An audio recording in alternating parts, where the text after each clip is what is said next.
We as people, as human beings, can be lulled into a sense of security where, because we feel like, this country is great, and it is great. Mm-hmm. We think that could never happen here. And now we have a rogue president who is actively violating every bar of the presidential oath of office. That's when you can get complacent and get too comfortable, and then you don't keep growing, you don't keep moving forward.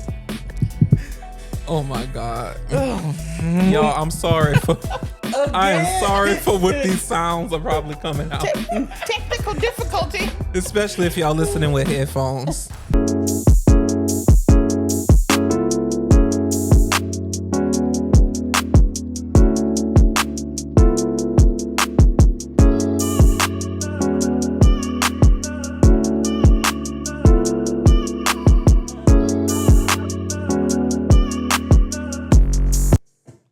Welcome back to the Pragmotiv Podcast, where every week we tell it like it is and get you motivated to be the change you seek. We're your hosts, Trey. And Steph. It's Kameron. And welcome to episode 7. So today's theme is Too Comfortable to Care. So today we're going to be talking about comfort. We're going to unpack how being too comfortable can be a trap, how it can lead to complacency, and what you can do to shake off comfort and show up for the moment. So, y'all ready? Let's go. Let's go. So, defining comfort. Being comfortable isn't always a good thing. Think about that for a second. Comfort sounds like a good thing, right? Right. It's what people work hard for. Financial comfort. Not rich, but not desperate. Mental comfort. You stay put because of familiarity. Cultural comfort. You scroll, you binge watch, maybe avoid hard conversations. Routine comfort. You're on autopilot. Same commute, same meals, same playlist. But the question is, when does comfort stop being a reward and become a trap? So what do y'all think?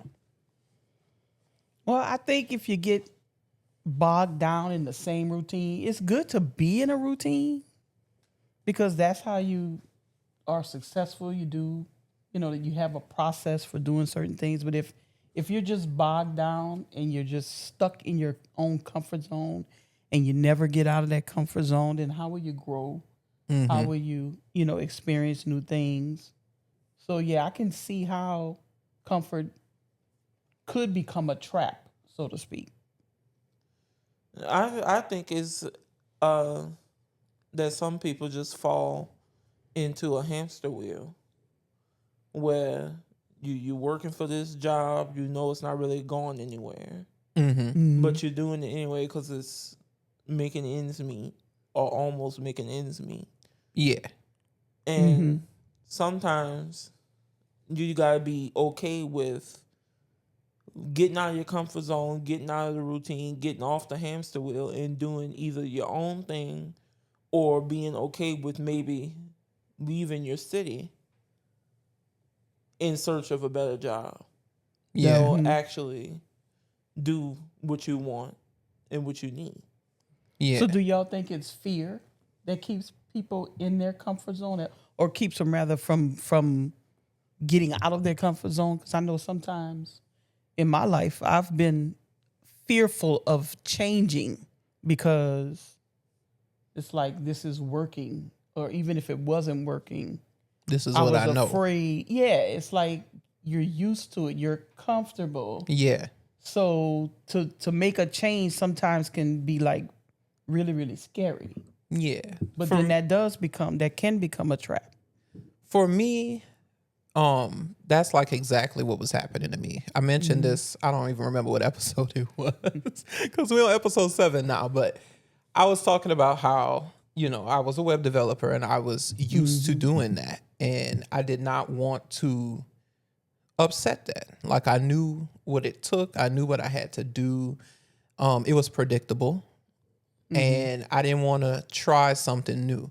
So the thought of starting YouTube, not knowing nothing about how to make a video or nothing about editing was terrifying to me.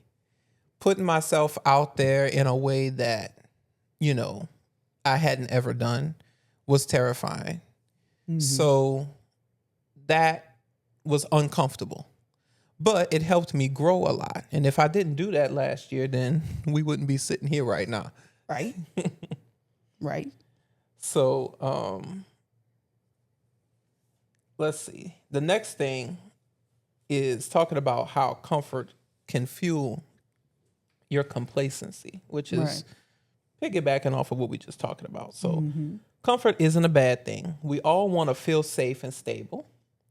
But it becomes a problem when it's all you know. So when you get used to your complacency and your comfort, you stop asking questions, you stop pushing yourself, and you stop noticing when things go wrong. So you stop asking questions because you don't want to cause trouble. You avoid discomfort and convince yourself that it's just not the right time. You stay quiet even when something feels wrong, which is the biggest mistake I think a lot of people make. If it feels wrong, then it's wrong. Yeah, but I could see how they make that mistake. Yeah. And you start to believe your voice doesn't matter. And that's how comfort stops being harmless and starts to become a trap. So for me, continuing what I was doing, it just started to feel wrong. My heart just wasn't in it. It used to make me, I used to be excited to work on a new project, but then it became, I got a new project. Let me hurry up and do this part. And then it became, I don't want to do this. Yeah. So at that point, you have to ask yourself, well, if if this is paying some of my bills, do I have the luxury? I think that's what happens a lot of times for people. It's like you can't really say no, I'm not going to do it. I mean, there's people all over this country that are probably stuck in jobs that they don't really want to be in, or they might be okay with the job they was in. Like, because when I was working in banking, I liked it, but it really wasn't what my dream was. I want to paint every day. Yeah. But I had to make a living. You can't really, it takes a lot to make a living as an artist. Very few people do that. So I think that's what it is for a lot of people. They keep themselves in that little box or in that comfort zone because it's what they have to do. It's what, So, yeah. But it can fuel complacency. And in the context of civic engagement, politics, So do you think it's a generational thing? Like, do you think in past generations, people just did what they had to do and they didn't even dare to dream of making a living doing what they wanted to do? No, I don't think that. No, I don't think it's a generational thing. Okay. I can't really quite explain what it is. That's a really good question. I don't think it was a generational thing because I think people that came up when I came up, they did dream of doing things, but I don't know. In y'all's, I don't know what it is. What do It y'all just seems think? like something is broken now. I mean, to me, I feel like in a lot of scenarios, no matter what you try, it just doesn't work. And the I don't know what I'm trying to say. Like the proven path that used to work doesn't even no, work. that definitely doesn't work. I mean, I was taught you go to school, you get good grades, you go to college, you do well, you come out, you get a job, and you stay at that job, you move up. I watched my parents. That was the story of my parents. They went to college. They went to graduate school. They stayed in the same jobs for decades. Yeah. And they retired from those jobs. But it just doesn't seem to be, that is not the norm anymore. And I really don't know. That's one of the big questions that I have about the state of the world. It's like, why is that? There's so many people that are qualified for jobs, me included, that they're not getting any callbacks, or, you know, they're putting in application after application after application, even for jobs that are, you know, not even on the level of experience or education that they have, and they're not getting a callback, but yet people keep talking about how unemployment is low, and there's X hundreds of thousands of jobs were created. Well, where they at? I think there is a series of things that have just gone wrong in this country. One, if we had Clinton Gore instead of Clinton to Bush, then maybe some of these things wouldn't be the You case. think? And do you think You it's think just it's all tied back to politics? I But I and do think you think so. it's just the United States, or is it Because all I over feel the like world? this I is feel the like whole it's just world. the United I think it's States. the whole world. I don't think so. I mean, I think people in Canada and the UK, I think people I in think our they all generations are feeling the experience same thing. that, You don't yeah. think? When it comes to jobs, I think that it's just the United States. I disagree. It's I'm not. not sure. I don't think so. I don't think it is. I mean, I don't really know, like, in detail, of course. I know Canada's system is very similar to ours. I don't know how the UK system works. I think we all have our own, what's the word? Stereotypes that we think about each Yeah. people Like, or yeah. each other's country.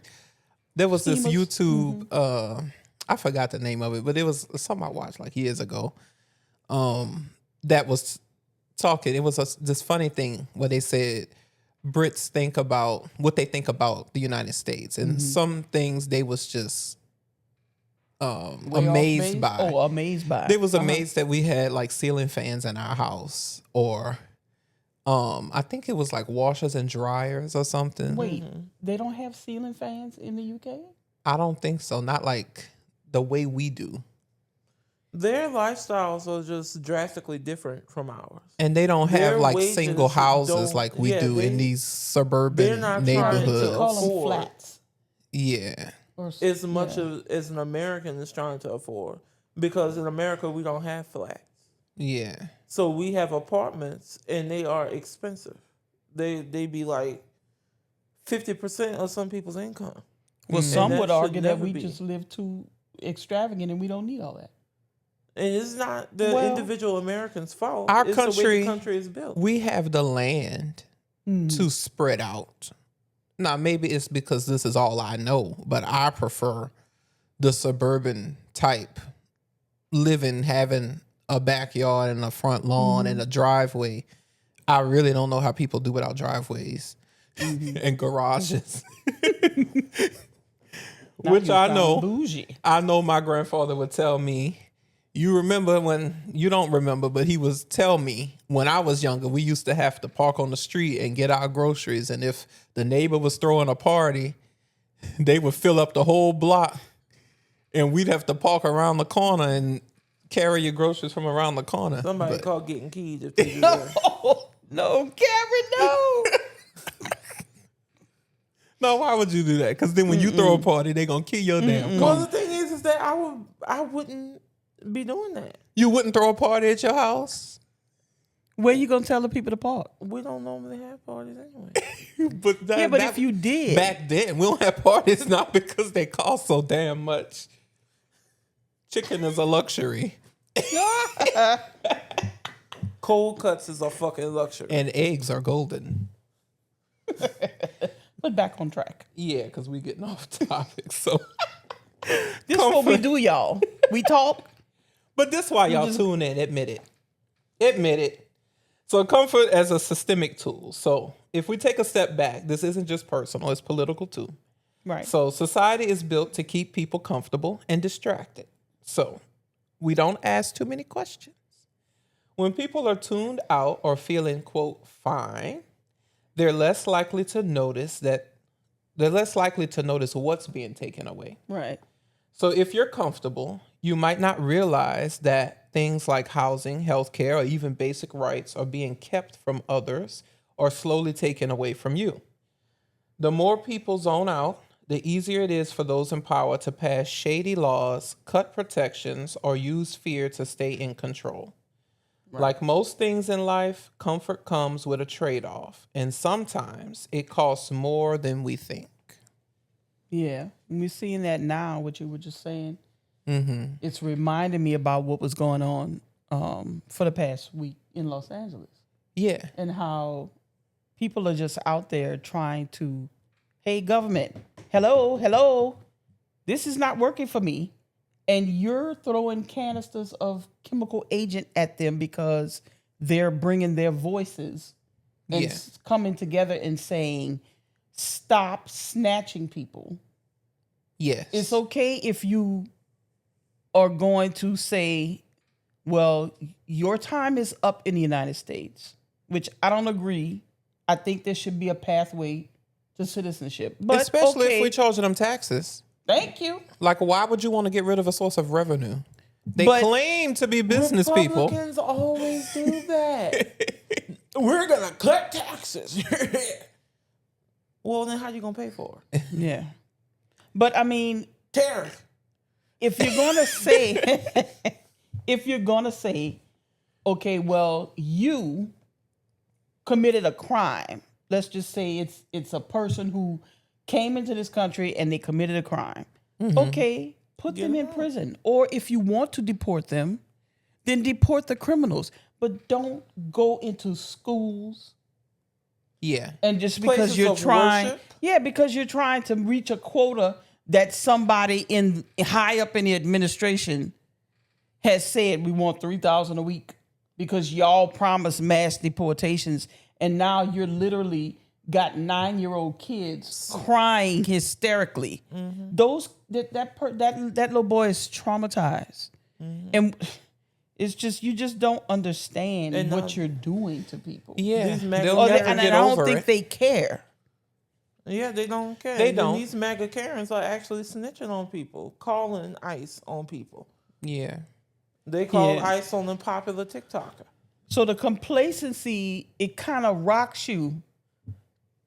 The comfort, rather, it rocks you into complacency. And so you don't recognize that these things are deteriorating. And so you look up when it's in your face and like, oh my goodness, what's going on? Well, what's going on is all of the years of not paying attention to who's in charge, not paying attention to the types of people that are being elected in your local area. These people represent the masses of people. Yeah. The republic, the democracy is us. And if you don't want certain things, then you have to scrutinize who you put or who you let be in those positions of power. So that's what I think when comfort can become a trap and even dangerous because you go to sleep. Everybody talks about goes for any party. Yeah, it does. And I'm not just talking about one party. Yeah, and we don't like somebody recently in our comments was saying that we were just like repurposing liberal talking points. No, like we really talk the truth and the facts. And if the Democrats do something fucked up, we're gonna be the first ones to say it because we're not in a cult. Yeah, we're not in a cult like y'all tenfold. Right. It's not right because it's Democrat and wrong because it's Republican. It's right because it's right and it's wrong because it's fucking wrong. Yeah. Like, so for example, they wearing them Donald Trump pins instead of the American flag. My goodness, don't get me started on that idolatry. And I wish I had thought to include the graphic, but You know, we shooting live now, so I can't put it back like in post. They are but- literally wearing gold pins of this person, a person, But on didn't- your lapel instead of the American flag. So you're telling the world, every one of y'all that's wearing that pin, you're telling the world that your allegiance is not to the flag, not to the oath that you took to the Constitution. Your allegiance is to Donald Trump, and that should not be. But didn't y'all basically chop President Obama's head off for not having a lapel pin? Well, that's the hypocrisy of it, Cam. Anything that he did was wrong. And this is what we was just saying. We're not talking liberal talking points.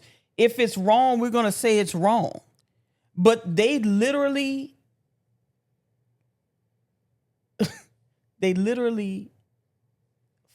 tried to fuck over this man when he was in office because he wore a tan suit.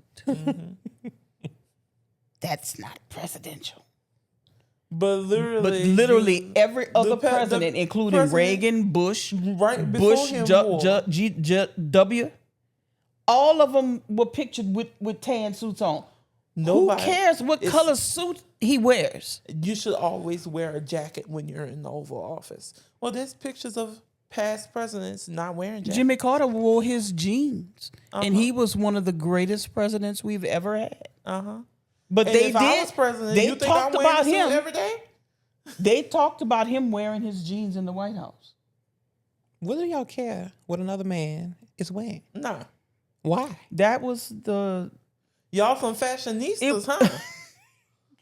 Working girl. It was supposed to be a critique of his lack of decorum. Well, what you got in the White House now? Nah. But whoever is the president sets the decorum. If they want to fucking go to the Oval with joggers on and workout shoes, then that's their fucking I prerogative. don't care what they're wearing as long as they do their job for the public, for the people they took an oath to serve. I don't care if he wearing Bermuda shorts and a Panama Jack shirt. I know y'all don't know what that is. So the last point I Because wanted we to wearing get a to, onesie. Oh, There no. you go. no, Y'all know what that is. That should be outlawed. That's probably what he wear to bed.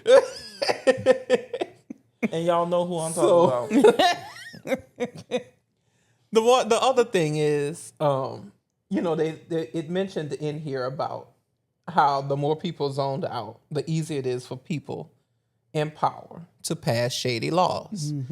So I was just minding my business this week, like I always do, and preparing for this show, and I get a text on my phone, and it's from my pharmacy, where I get my specialty medicine, which is the medicine, and I talked about this like on my channel and probably in, I don't know what episode it was, but I have primary like immune deficiency. So I have to get special medicines for that.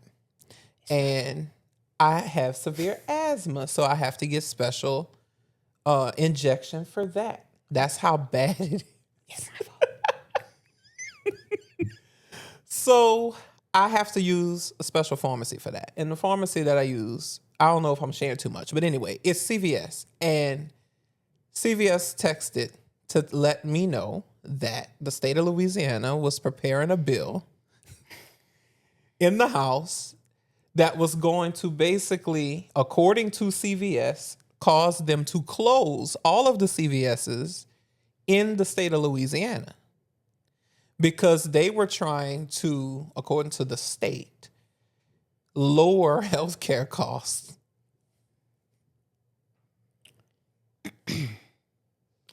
Lower healthcare costs by promoting us to go, making us go to local pharmacies. Now, while I don't have a problem with local pharmacies, I have tried, and they don't serve my need for this specific thing, right? I'm a person who is on the go. I need technology. I don't have time to get on the phone and call in my medicines. Right. I want to get on this app and hit check, refill. And the local pharmacies tend not to have that. They don't have capability. that. You don't get discounts. So every time I go in CVS now and get some stuff, I get a little 30% off discount. I could go back and get something. So you're trying to close that. Shit is already going higher and higher and higher. You trying to cut off a way from us to get a discount. To do what exactly? They don't want people to have a leg up. I think it must have. I mean, we don't have any proof I think of this. it's cronyism. But I feel, in my opinion, that somebody had to be getting some kind of lobbying, kickback, something. Probably. So now the state Sounds like DEI. attorney general, she says she sent CVS a cease and desist because apparently she said it was against Louisiana law for CVS to have texted its customers to alert us of what the state legislature. Didn't you say they said that CVS had to have used the information that they got from the state? Yeah, from I guess they were talking about state employees and state retirees. No, they got that from their own databases. Them. Yeah. People sign up for that. I'm not a state Right. employee or retiree, and they texted me. Yeah. Like, I think I would like to be texted when my medicine is ready for a refill or ready to be picked up. What the fuck I look like getting on the phone calling somebody? Like you live in 1972. The fact that they were doing this and CVS had to tell me that this was happening. Yeah, The fact is a that this problem. could have passed unless CVS had texted me, that none of the local news that I follow, and I, like we have established, follow Right. news more than the average person, is alarming to me. Mm-hmm. But this is what happens when these kind of people get in there. They're not doing anything to lower our homeowners' insurance prices. They're not doing car anything insurance. to really lower the auto insurance, because all of the problems or solutions they've come up with to the problems, it's just going to make the problems worse. So this is what y'all are focusing your energy on. Fucking chemtrails Yeah, and closing all the CVS's in the state. right.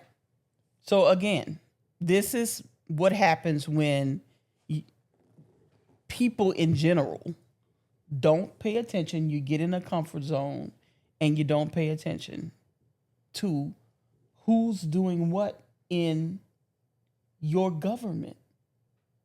You have situations like this. And then a lot of us are like, oh no, I wouldn't buy that. That's too much. Oh, I need a discount. Let me look in the paper and get the coupons. Let me go online and get a coupon. But we're okay with paying these people salaries out of our money And not knowing what the hell they do. for them to hurt Right. us?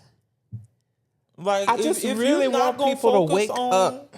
If you're not going to focus on how to make our insurance cheaper here, then you could at least do something about I-49 and I-10 being 2 lanes. Well, part of the reason why they're not going to do anything about, they're not concerned about Y'all could do stuff being something. cheaper for us, is that they're being lobbied and they're being paid in a way through donations to their campaigns and whatnot by corporate interests. So, like again, Citizens United was a horrible decision by the Supreme Court that allowed corporations to become quote unquote people, and all of this money can come in. Well, the next president and next Congress needs to put a stop to that. They do. But we won't get that if people keep being complacent. Yeah. And I feel like the only two things that make people stagnant is either the fear of failure or the lack of motivation to change. Right. So hopefully all of this stuff will motivate people to change. Because just think, if you had woke up one day and the pharmacy that you use, maybe you don't use CVS, maybe you use Walmart, maybe you use Walgreens. What if they just gone and you have to be bothered with dealing with the inconvenience of moving All of your prescriptions. all of your prescriptions. And that maybe a you lot don't of us have, are on. maybe you don't have prescriptions. Maybe you're lucky in that sense. But that's not the reality for the majority Right. of this country. So it's just maddening to me that we can't even have peace. It's like, especially since Trump got back in the White House, Like, here's a perfect every analogy. night you're like, what the hell is tomorrow going to bring? Yeah. What if you lost your favorite your favorite music streaming app? Like, let's say Apple Music went under and you lost all your music, all your playlists. And let's say iTunes went under too, so music you own is gone. Well, most people don't own music anymore. That's a whole conversation for another Right. show. But we Now used you to got have to go- CDs where you owned your catalog. Now we renting everything. And now The you hell? got to go CDs? figure out where the hell you going to get your Albums. music from. Records. I want my daddy's mix. That would be annoying. Cameron. You say Apple, and Apple popped up at the screen. On the screen. Well, follow us on Apple Podcast. But it's not to scold, and talk down to people in general. It's just to make you aware that complacency can, put you in some Yeah. places you I don't don't want want to be in y'all- as a whole. I don't want y'all getting fucked over. I don't want to be fucked over, and I don't want y'all getting fucked over. Right. the And we all Republicans in the just do a boat whole lot of together. fucking It ain't like we could steer the boat in separate directions. And it ain't like I don't do that. I do that sometimes when I'm stressed. I just scroll, find a show to binge, or try to escape, or play games on my iPad. Sometimes you're just looking for. You don't want you want the stress to go away, and once you finish working for the day or for the week when you're off. A lot of people say, well, I don't look at the news because it's depressing. Yeah, it is depressing. Yeah. But it's also scary what's Just going on right now. Devote an hour a day. Well, don't look at the Don't look at news. the news. Read it. Read the news. Divert an hour a day reading time. And find balance. So what I could do is work throughout the day. Then when I get off, play my games because I'm a gamer. And then before I go to bed, an hour before I go to bed, read the news. Read a book. Read something that enlightens me, that makes me smarter and more informed on what's going on. That's what I do. And that's what y'all can start doing. Because if we become informed, then they can't fuck with us. They can't hide nothing from us. Yeah. Because comfort can become a tool for them to use against us. Yep.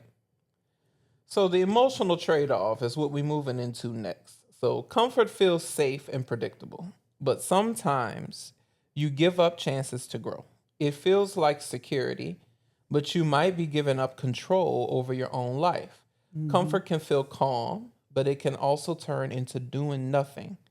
And that's how the cycle of the broken system, quote unquote, keeps getting perpetuated. We all have the power within ourselves to change things, like we just was saying. So ask yourself, am I just comfortable or am I actually checked out?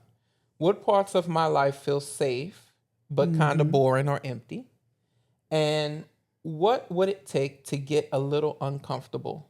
And what good things could come from that? It's not just about politics. I mean, we talk about politics because A lot of shit is happening. and we want to bring information, truth to people.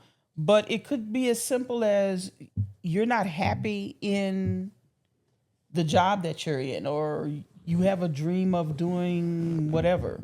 So what can you do to get out of your comfort zone to make those things happen for yourself? So now we're moving into complacency and the cost of inaction. So now let's get real. Something many don't want to hear. Apathy isn't neutral.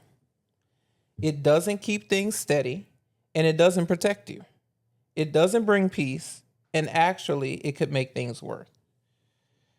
It's the reason we've been losing rights and watching the middle class shrink for years now. So we've transitioned from we to me. Yeah. I can recall that being said about the generation that came of age in the 80s. It's like the 80s was all about me. It's like, and that was actually my question for you. Yeah. It's like, when do you feel that it changed? Because I feel like in order for the civil rights movement to have been what it was, that people had to be locked in with each other and working towards a common goal. And now it's like, to me, everybody is, what can I do for myself? Yeah. I think that it happened. So if you think back, and y'all would have to think back to what you were taught. I know. Not with this microphone. Some microphone stand. We're going to get them. We promise. I just got them. We're going to get some better ones. But no, It's too damn high. I think back to y'all gonna have to think back to like what you were taught in school. But I think back. You gotta do it like a singer. Talking up to.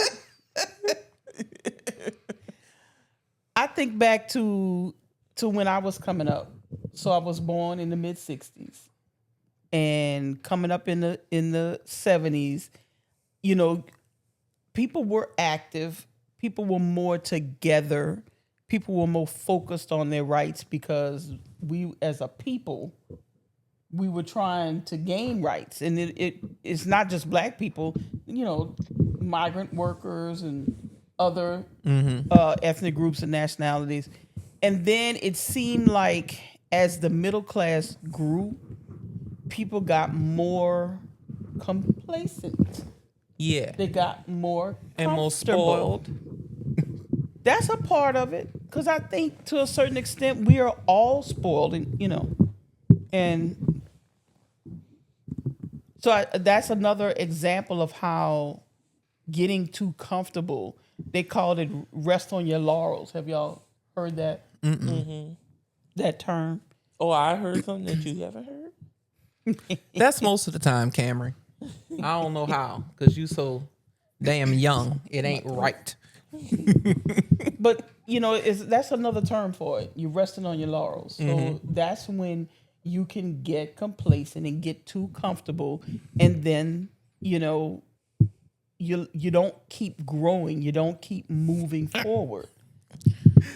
Oh my God, y'all! I'm sorry for. I am sorry for what these sounds are probably coming out. Technical difficulty. Especially if y'all listening with headphones. I'm sorry. This is a mess.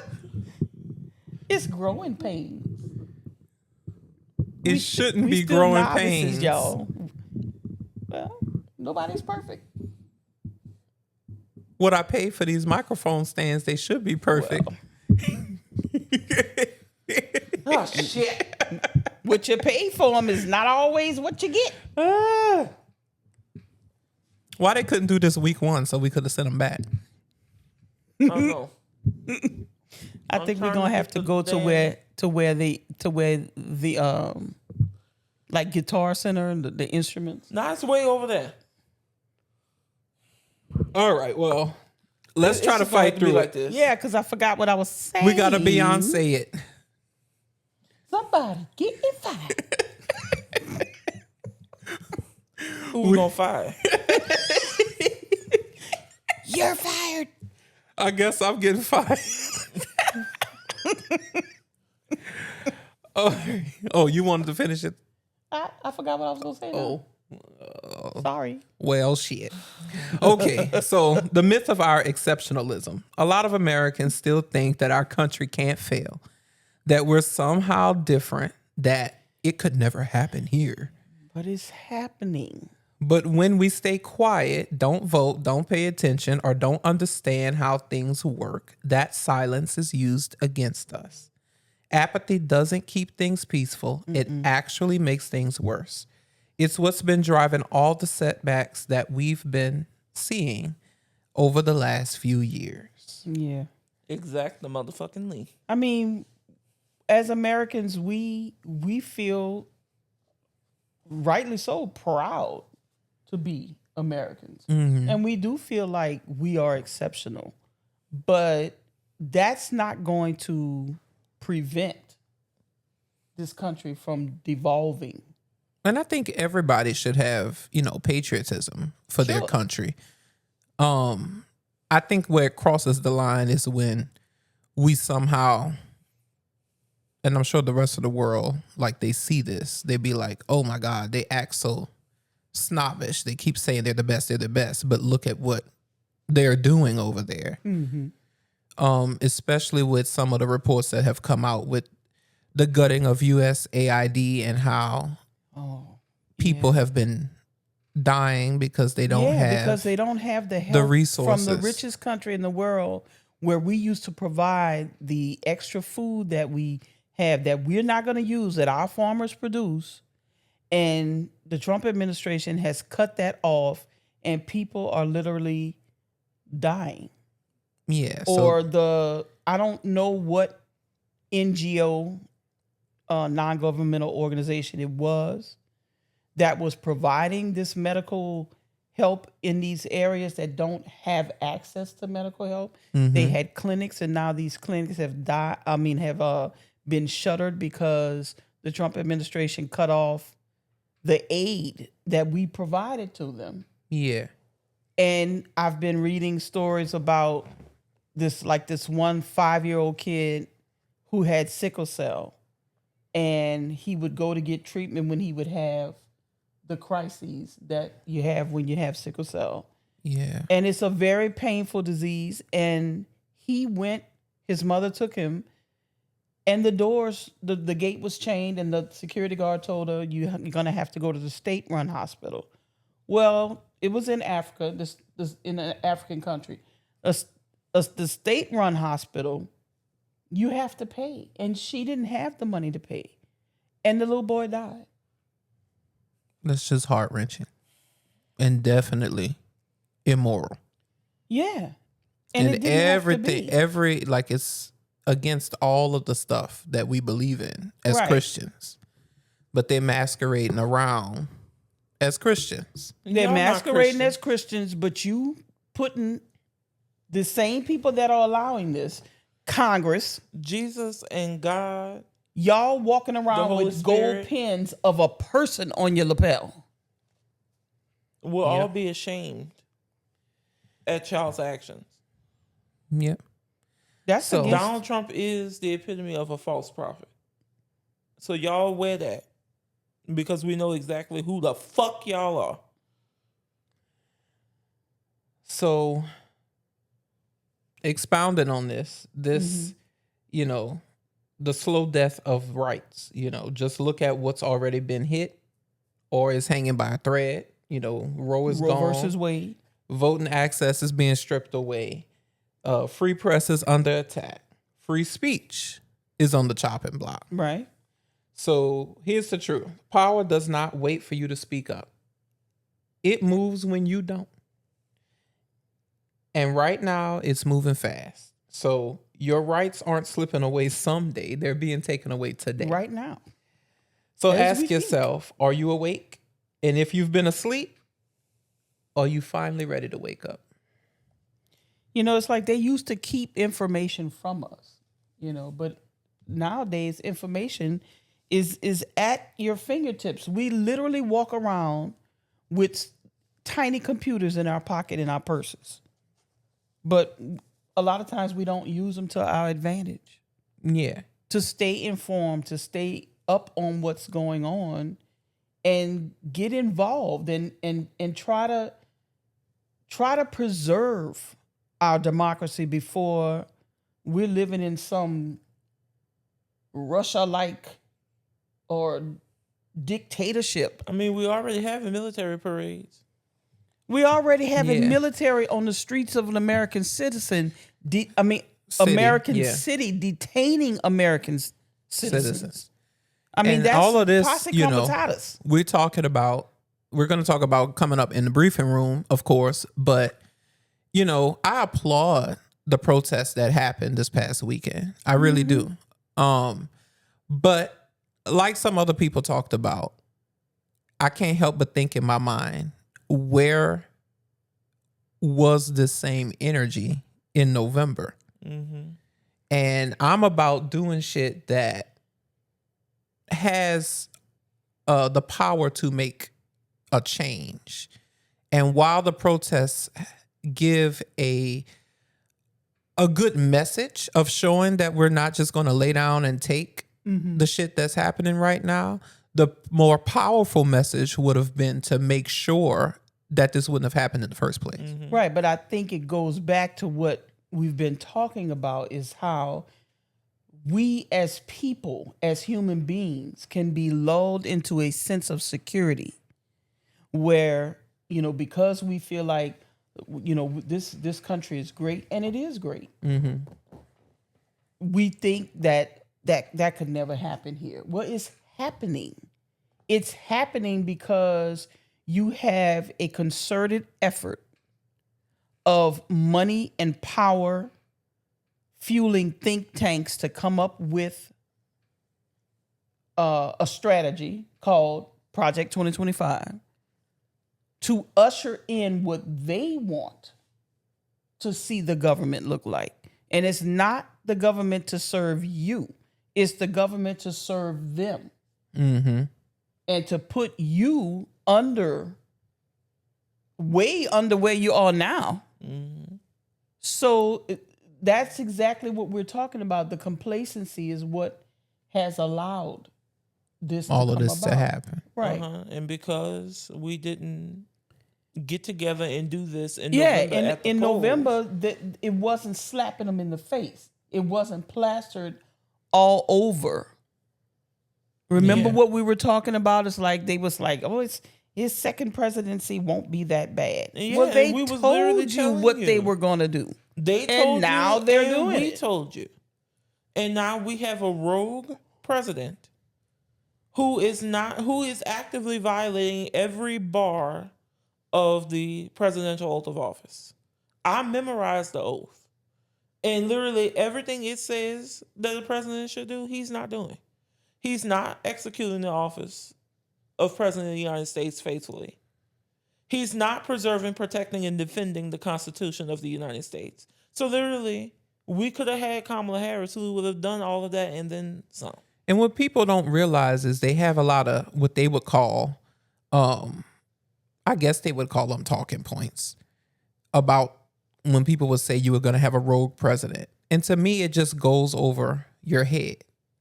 But you don't realize that, okay, you have a rogue president, then that means you got a rogue Justice Department, a rogue FBI, A rogue military, God IRS. forbid.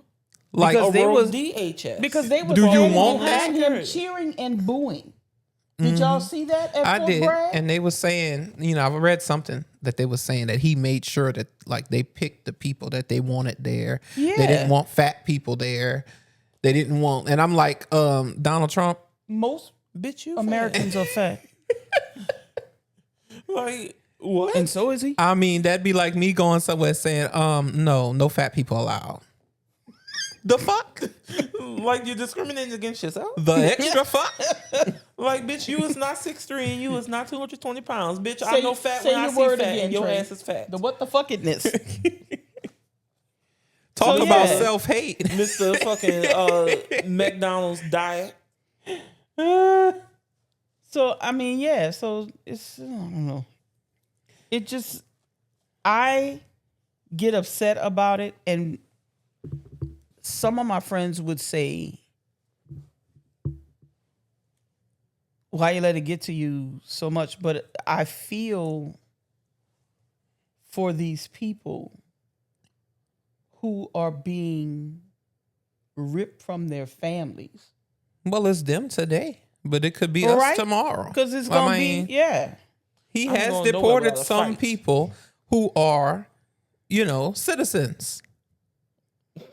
So What's to stop And them from nobody's making. saying? I mean, the courts, like the latest thing, it's going to get to the Supreme Court, and then what are they going to do? Well, I don't think the Supreme Court gonna stand with him on that. I mean, they do I stand don't have up the to confidence him. you have. They in them. stand up to him more than I thought they would, but not enough. Yeah, it's not enough, but they're So not I don't gonna have no tell him confidence. he can get rid of American citizens. But they told him If he they couldn't told- do something. I forget what it was a They few weeks gave ago, him an order, and he didn't obey obey it. So That's just about all they can do. who's going to make him if they They say need no to and he decides arrest he's going to him. do it? They need to arrest him. So I don't know if The you know this Supreme off the Court top of your doesn't head, have but who could arrest a him? law enforcement arm? They could hold him in contempt. And then who's going to go get him? The marshal. That would be the U.S. Marshals. Marshals. U.S. Marshals. How they going to get past the Secret Service? arrest them too? So who? That's a constitutional The- crisis these there are- for you. These are the holes that In the need to system. be plugged in. Who's over who? Secret Service versus U.S. Marshals. Well, mean, to they me, told US him he was Marshals. immune. So under what pretense could you? I Well, mean, not a pretense. They could just. under what they could- circumstance They could could you overturn arrest that, him? just like they overturned Roe, just like they overturned. Well, they can't, because it would have to get back to them to make another decision. well, Democratic lawyers get to it. I don't know. Yeah, It's just ridiculous. It's like a circle of hell. So And the way we avoid all of this, don't elect the bitch in the first place. That's how we avoid it. So here at Pragmotiv, y'all know how we are. We do not like to give y'all problems without solutions. So Nope. wake up or stay asleep. How to break out of your comfort zone. What can you do to break out of your comfort zone? So we give you some suggestions. If you want real change, you've got to let go of some comfort. So what does that actually look like? Start by getting your news from independent sources, not just whatever's trending. Get involved in local politics. Even if you don't, quote, do politics, trust me, politics will gonna do you. And don't Big forget, you're allowed to expect more from people in power. You Right. should. You should always, no matter what party they're No matter what from. party. So, with that being said, it's time to see what's happening now and move into our weekly segment, It's a lot happening. The Briefing Room. Unfortunately.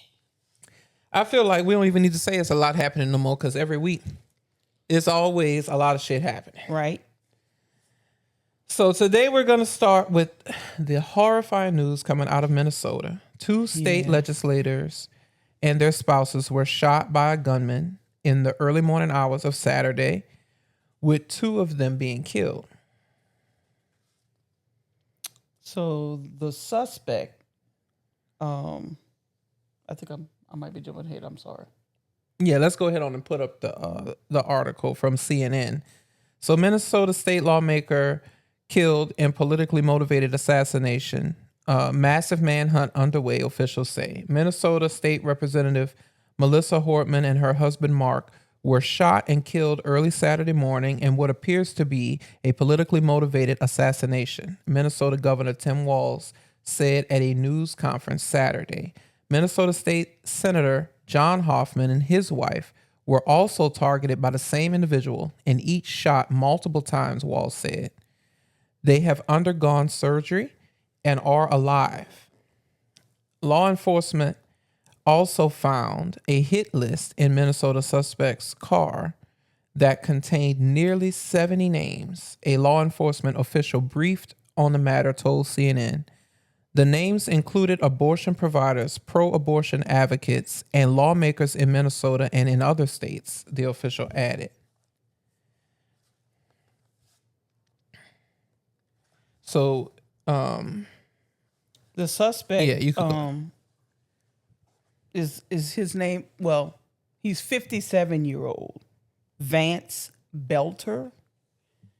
They said he's employed by Praetorian Guard Security, which I found out he's actually one of the owners. He and his wife and one other person own it.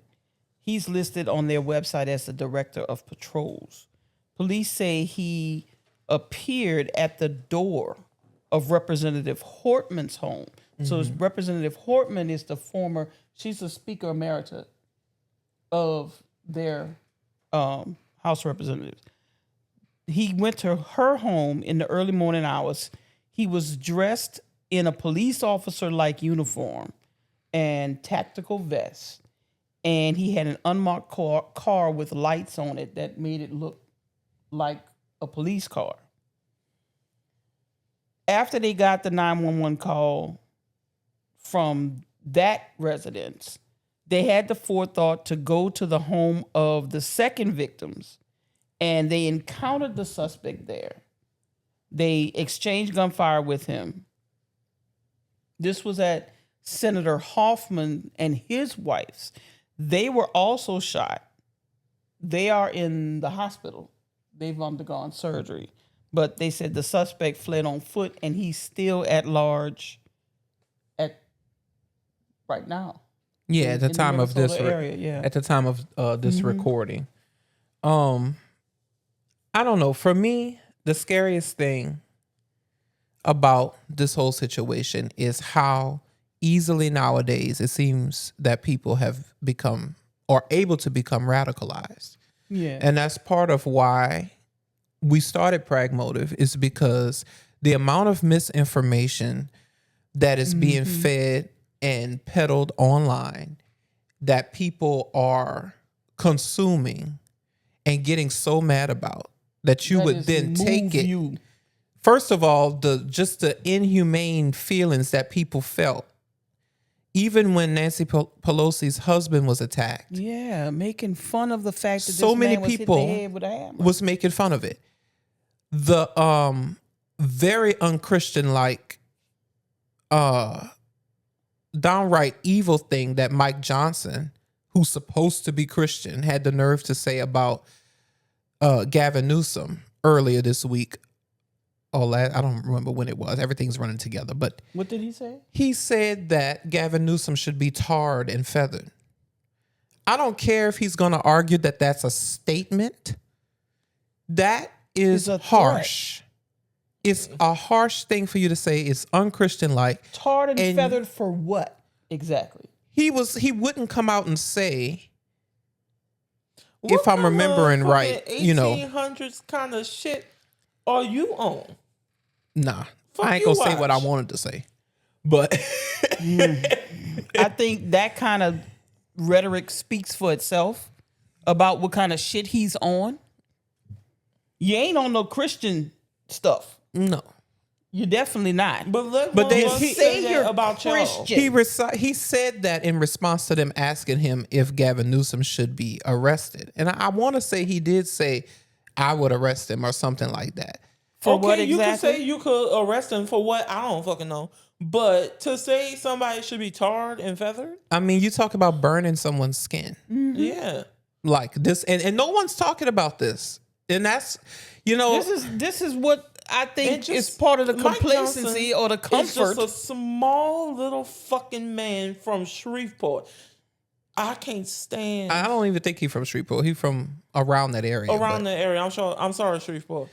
But fuck him. Or as they say up there, over where the crow flies. So y'all really didn't know what he said. I thought y'all had known. I did not hear that. It's rare that I break news to them, y'all. And they are just a sniveling little bunch of people. I can't stand these elected Republicans. I can't fucking stand them. They are just evil fucking people. The last Republican speaker, McCarthy dumbass, said, I am going to enjoy when Nancy Pelosi gives me that gavel. It'll be hard not to hit her in the head with it. And see, and this is the problem. They might joke about funny. Stuff. It's not funny. But it's not funny. And it's not funny to the people because who are listening to you. Was that before or after somebody literally hit her husband in the head with a hammer? I think it was before. Nah. He probably wanted to hit her with the gavel. He was looking for her. He broke in looking for Nancy. See, that right there. And McCarthy should be held accountable for that. This is the problem. This is the kind of shit that y'all are stoking. And it doesn't need to be that. What you need to do is come up with I hate Donald Trump just as much as the next with person. cogent facts to argue against the policies. We No. argue against Trump's policies. Right. Not against him. We make fun of him because he's make fun of Because he makes fun of people. Yeah, he make fun of people, so I make fun of him. I made up a word this week. He's make fun of bull. Of bull. All right, y'all. So this is what Governor Tim Walz had to say about the situation.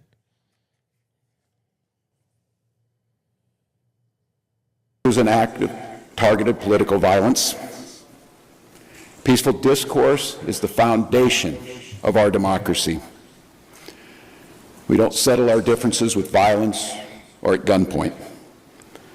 In the state of Minnesota, and as recently as last week, in the most closely divided state legislature in the country, we sat down, we worked things out, we debated, we shook hands and compromised, and we served the state of Minnesota together. We proved that it's possible, even in these politically charged times, to find compromise and adhere to the principles of democracy and civil discourse. We must all, Minnesota and across the country, stand against all forms of political violence. At this precipice moment we're on, this tragic act here in Minnesota should serve as a reminder to all of us. The democracy and the debates in the halls of Congress, in state houses, in school boards, is a way to settle our differences peacefully and move society to a better place. We're collaborating with all local, state, and federal agencies on a full investigation. We're committed to keeping Minnesotans informed as the situation continues. I assure you that those responsible for this will be held accountable, and each and every one of us are committed to making sure that a tragedy like this never repeats itself in Minnesota or across this country. And see, people, they just won't listen to that message.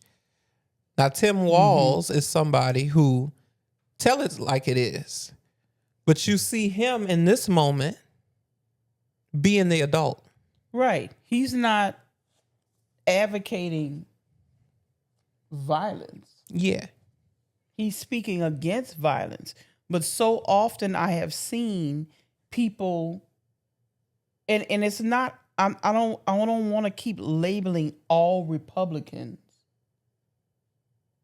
But most of the ones we come into contact with, I mean, the intellectually challenged ones who can't come up with counter arguments to what we say on this show, but especially on TikTok, have nothing else to say but talk about our weight, as if that is a counter argument to what we're talking about. Saying there isn't one Democratic personality or something he said that I wouldn't spar with. Why is everything about violence with y'all? And then he probably was thinking I did see that one. A young And Democratic then when channel people like Luke Beasley or Adam Mockler. But then when this big burly black man was saying, the MMA fighter. I saw that video. the dude who was running for he who was running for Congress in crawfishing. Florida. He was crawfishing.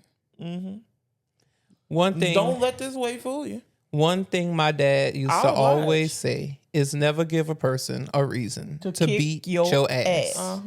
It don't matter they size. Adrenaline is a wonderful thing. And I don't need the adrenaline. But you know, why is it that most of the time the people in power now in the Republican Party, they have fallen so far from what they used to be? Yeah. What it's like, it's giving cult. I'm sorry. It's is. more than giving cult. It's a fucking cult. All whole right. cult. So moving on to a lighter note, which is this a lighter note? I don't really know. I guess it is. But anyway, Digital price tags are probably coming to a store near you, if not already. We talked about this briefly in the last episode, but according to the retailers, we shouldn't be afraid because we should just trust them to not gather our information and use it for surge pricing. According to the Associated Press, shoppers are wary of digital shelf labels, but a study found they don't lead to surge prices. Digital price labels, which are rapidly replacing paper shelf tags at U.S. supermarkets, haven't led to demand-based pricing surges, according to a new study that examined 5 years' worth of prices at one grocery chain. But some shoppers, consumer advocates, and lawmakers remain skeptical about the tiny electronic screens. I'm running all over these commas. I'm sorry, y'all. Which let stores change prices instantly from a central computer instead of having workers swap out paper labels by hand. Social media is filled with warnings that grocers will use the technology to charge more for ice cream if it's hot outside, hike the price of umbrellas if it's raining, or to gather information about customers. Democratic United States Senators Elizabeth Warren of Massachusetts and Bob Casey of Pennsylvania fired off a letter to Kroger last fall demanding to know whether it would use its electronic labels as part of a dynamic pricing strategy. So, well, they say that it hasn't reflected dynamic price changes yet. Yeah, and it said over the last 5 years. Well, we didn't have tariffs. Right. That's what I was just about to say. Because they might be coming. Best Buy didn't have them, and now they have them. So what makes a store invest in something like that? Because I know that's not cheap. Yeah. No. I couldn't trust y'all as far as I could throw y'all, and I can't throw a whole company for. So I don't trust y'all. I think they're getting ready for those price hikes so that they can change the price as their price change, because we know it's going to change. Yeah. And as a business owner, I understand it because we have gotten burned a little bit this year. With the prices, with certain things being having tariffs on it and not knowing, and then customers ordering stuff and us finding out, oh shit, we have no profit. We're in the hole. So you have to keep up with it. So I could understand it from that standpoint. But what I'm not going to like as a consumer is if I get something from the back of the store and I put it in the basket and it's one price, and then I get to the register and it's a different price. Because Walmart already good for that. That shit staying right the fuck there. What Bernie Mac said. Unless you need it. Moving. So, in other news, y'all, Trump is pissed off with Supreme Court Justice Amy Coney Barrett. CNN reports that Donald Trump has privately complained that Supreme Court justices he appointed have not sufficiently stood behind his agenda, according to multiple sources familiar with the conversations.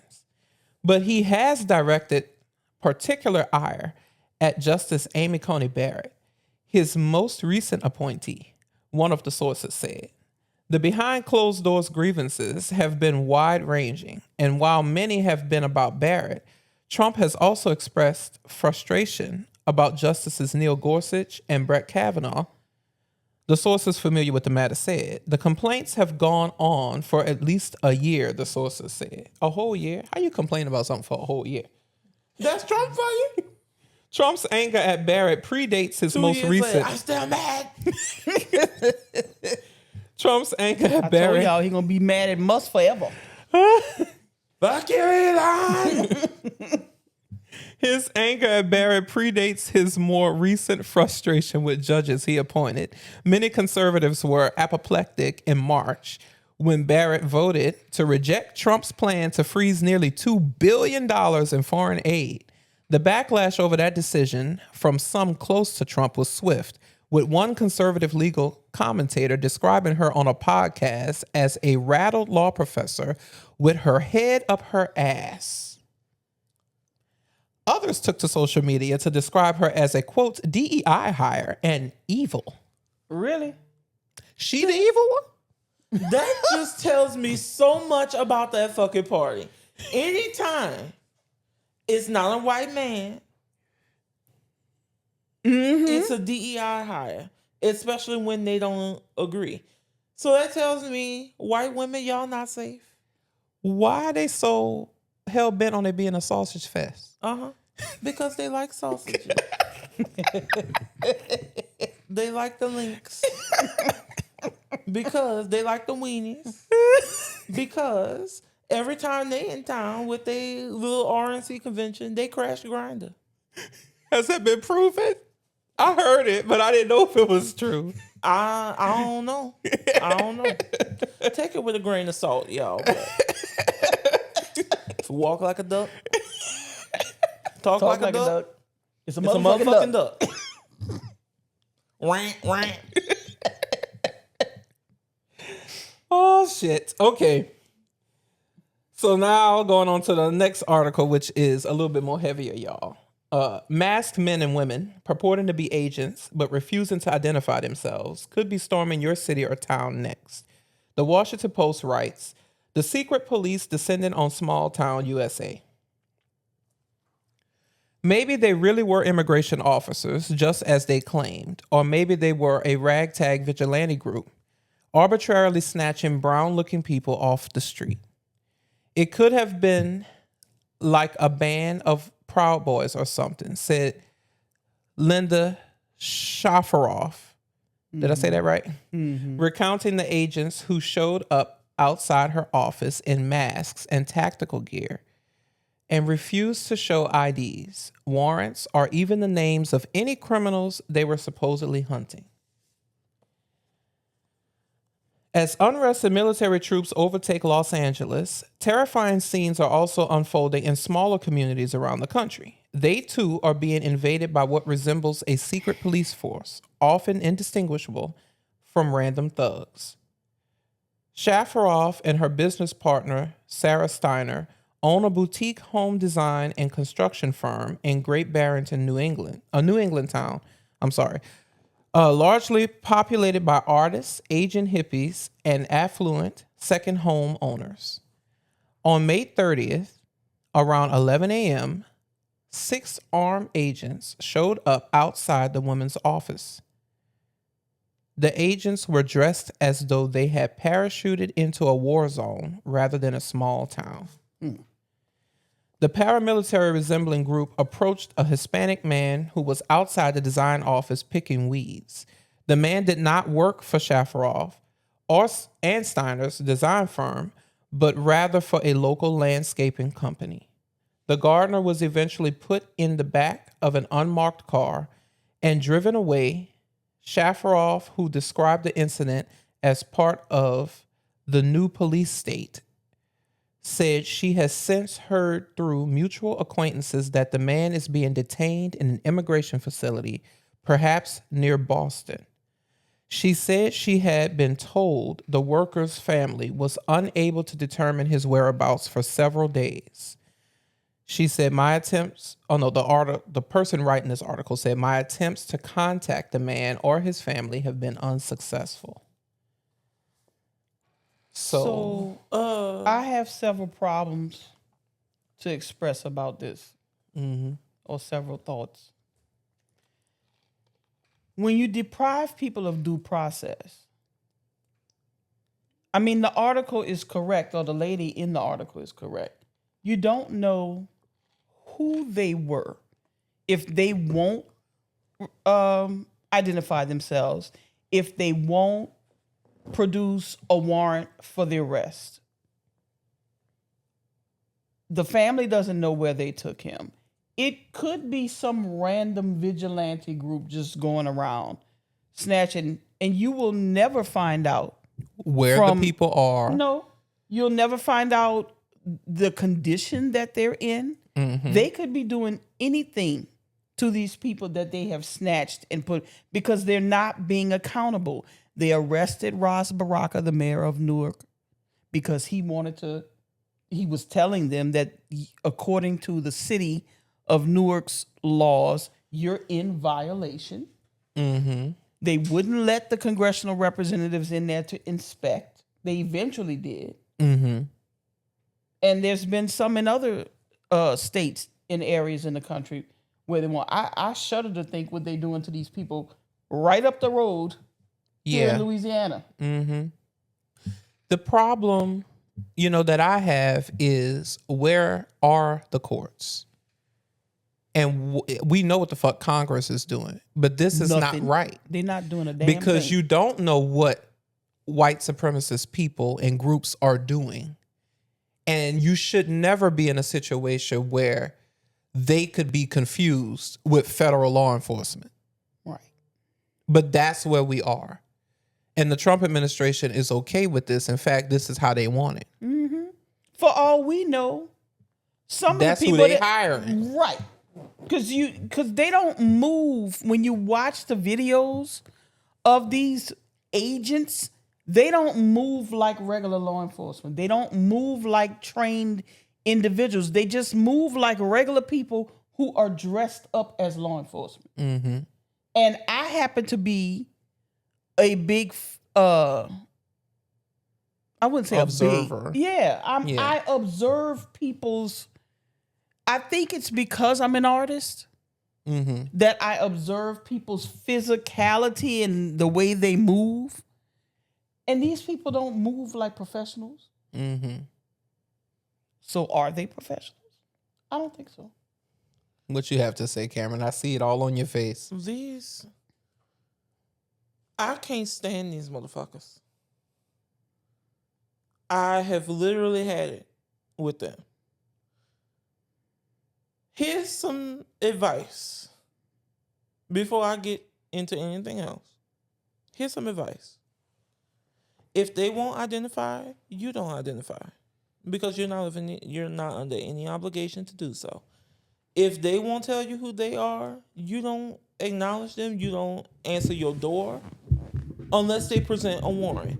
If you got a Ring camera, use it. If you don't have one, I suggest get one.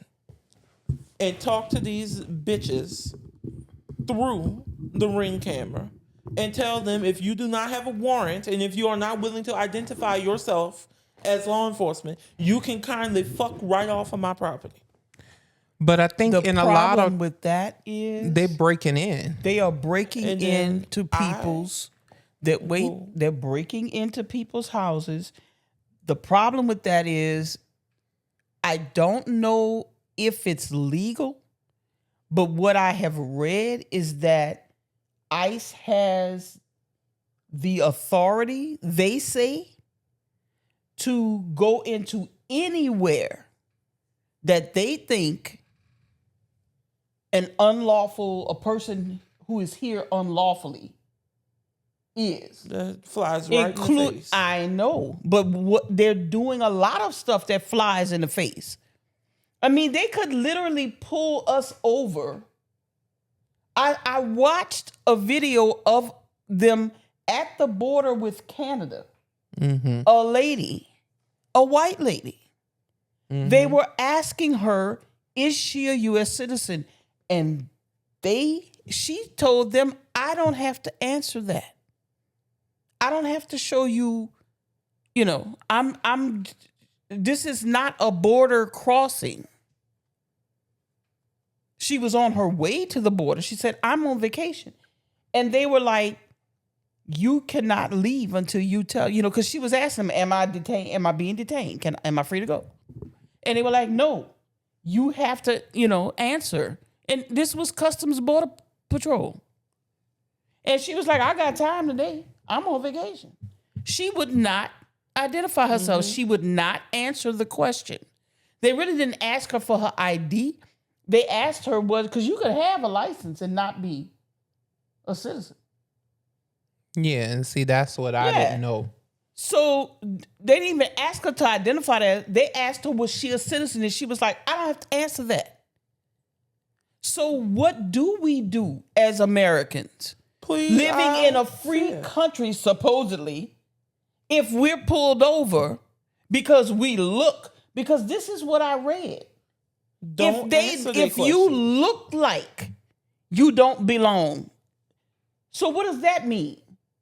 Because my skin is lighter brown, or your brother, he's brown with curly type straighter hair than this. So they're gonna be free to roll up on him in a parking lot somewhere, or while he's out, or at the doctor's office. Show me your papers, or you an American. And if he says no, you just gonna put him in handcuffs and take him away, and we won't know where he is. This is some bullshit. The next president of the United States, because that's why they hide in their face. That's why they have that shit on their face, because they know they will be held accountable. The next president of the United States needs to find every last one of these motherfuckers and hold them accountable. I say we deport their ass. I say we get them the fuck out of here. Deport Trump. Deport Pam Bondi. Deport Elon Musk. Deport all of these fucking higher ups at DHS and ICE. Deport all of these agents. If you don't care about anybody else's rights, we don't care about yours. I don't agree with that. I think they need to go to jail.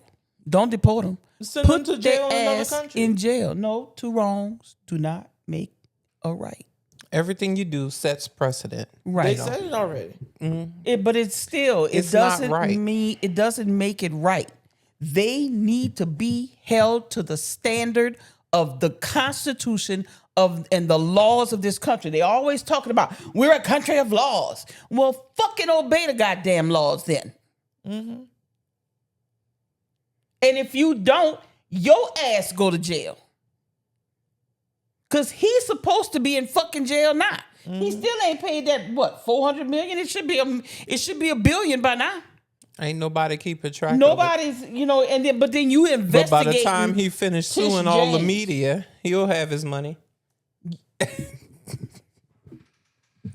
All right, so this past weekend, millions of Americans protested Trump and his policies across all 50 of our states. The protests were largely peaceful, despite a few dust-ups in downtown Los Angeles, where the police chief stated that most of the people being arrested were from out of the area, confirming our speculation from the last episode that these people who are causing the problems are like a specifically magnet. going to LA for that purpose, to feed the narrative. Right. So here's a video with a few more details.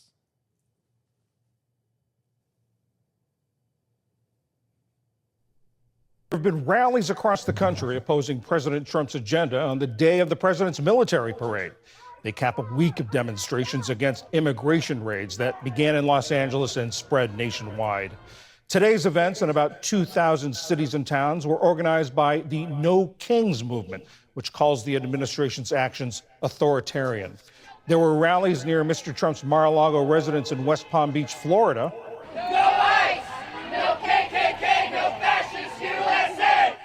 In Boston, where it was raining. In Atlanta, with Proud Boy counter-protesters looking on. And in Philadelphia, at the flagship No Kings rally. Local officials urged protesters to demonstrate peacefully and avoid blocking roads.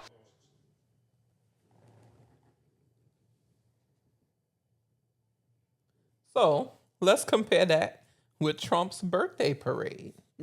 Because HuffPost is reporting that Donald Trump finally got his North Korea-style military parade for his birthday Saturday, which featured tanks and rocket launchers rolling down the streets of the capital city before smaller than expected crowds. Every other country celebrates their victories, he said. It's about time America did too. He said in a brief 8-minute speech. It followed the 2-hour parade down Constitution Avenue, during which Trump primarily sat, appeared bored, but occasionally stood to salute the passing troops and military hardware. Trump and his administration have claimed that the parade was actually to celebrate the 250th anniversary of the Army's founding by the Continental Congress in 1775, not Trump's 79th birthday. It's unclear whether the Navy and the Marine Corps branches, also founded in 1775, will similarly get a $45 million parade this year. Neither Trump nor the Pentagon have mentioned any such plan. What's more, preceding Trump at the lectern, J.D. Vance described Trump's coming remarks as the, quote, main event of the evening. Despite Trump's attempts to hype the event, attendance appeared light. There were considerably fewer people on the National Mall on Saturday than there would be for a typical 4th of July celebration, and attendance at Trump's parade was dwarfed by the millions who showed up at roughly 2,000 anti-Trump No Kings protests in cities and towns all across the country.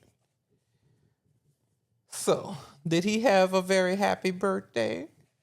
Fuck him and his birthday. So what I read and what I saw earlier today, or what I don't think I read it. I saw it online somewhere. Where did I see it? Was it?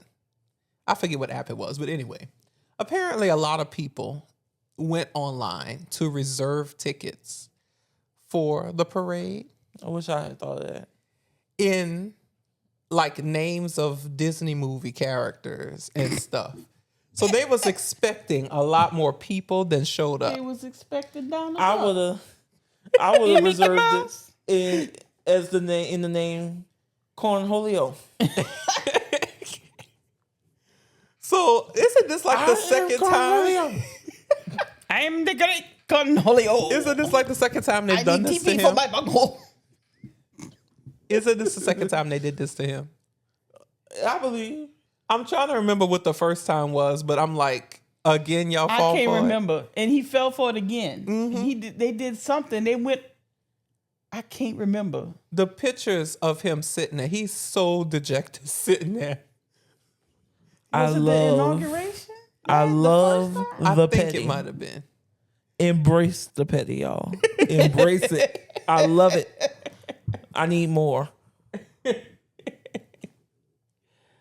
So, Well, who's going to repave those streets in Washington that those No. M1 tanks tore up? nah, the federal Tanks are government not meant better be sending them money, to roll on asphalt and concrete. Nah. but trust me, they not. So, that's it for us today, y'all. Big thanks for watching, especially if you made it all the way to the end. Your support is what drives our success. So Yes. please don't forget to follow us everywhere us. at Pragmotiv and hit up our site at pragmotiv.com to stay in the loop. Want bonus episodes and extra content and all the other good stuff? Slide on over to pragmotivplus.com and join the family. We seriously appreciate y'all, and until next time, keep your eyes open, your mind sharp, and stay prag motivated. Peace. Peace.